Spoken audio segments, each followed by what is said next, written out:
અમદાવાદમાં 80 કરોડના ખર્ચે મકરબા બ્રિજનું કામ ચાલી રહ્યું છે। બ્રિજનું કામ પૂર્ણ થતાં હજુ 6 મહિના જેટલો સમય લાગશે। મકરબાના કોર્પોરેટર કોર્ટથી એસજી હાઈવે સુધી જે જોડતો બ્રિજ છે તેનું એક પિલરનું કામ બાકી છે। રેલવે વિભાગ તરફથી બ્રિજના પિલર માટે મંજૂરી ન મળી હોવાથી બ્રિજની કામગીરીમાં થોડો વિલંબ થઈ રહ્યો છે। બ્રિજ બન્યા બાદ અંદાજે 1 લાખથી પણ વધુ વાહન ચાલકોને ફાયદો થશે।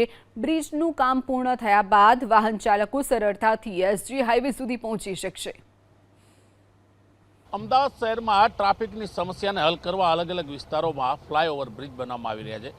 એવો જ એક નવો બ્રિજ અમદાવાદના મકરબામાં એટલે કે ટોરેન્ટ પાવરથી એસજી હાઈવેને કનેક્ટ કરતો આ બ્રિજનું કામ ઘણા સમયથી ચાલી રહ્યું છે, પણ આ બ્રિજ હજી સુધી પૂર્ણ નથી થયો। કહેવામાં આવી રહ્યું છે કે બ્રિજની નીચે જૂની ડ્રેનેજ લાઇન હોવાથી એક પિલર બનાવવા માટેની રેલવે વિભાગ તરફથી મંજૂરી મળી નથી, જેને કારણે આ બ્રિજનું કામ અટકી ગયું છે ઘણા સમયથી। અહીં ભારે ટ્રાફિક જામ થાય છે।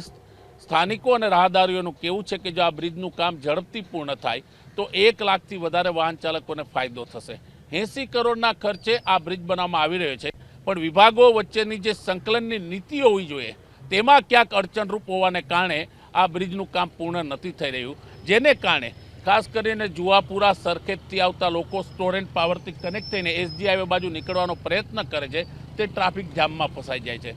જો આ બ્રિજ પૂર્ણ થાય તો 1 લાખથી વધારે વાહન ચાલકોને ફાયદો થાય। આવા અનેક બ્રિજો અત્યારે અમદાવાદમાં બની રહ્યા છે, પણ વિભાગોના સંકલનની અણધડ નીતિને કારણે ક્યાંક ને ક્યાંક જે કામ સમય મર્યાદામાં પૂર્ણ થવું જોઈએ તે પૂર્ણ થતું નથી, અને તેને કારણે ટ્રાફિક એટલે કે ટ્રાફિક જામ થાય છે, વાહન ચાલકોને પણ મુશ્કેલી પડી રહી છે। લોકોનું કહેવું છે કે તાત્કાલિક અસરથી કોઈ પણ વિભાગ હોય તેમણે સંકલન કરી અને વિકાસની વચ્ચે આવતા અવરોધોને દૂર કરી તે કાર્ય ઝડપથી પૂર્ણ કરવું જોઈએ।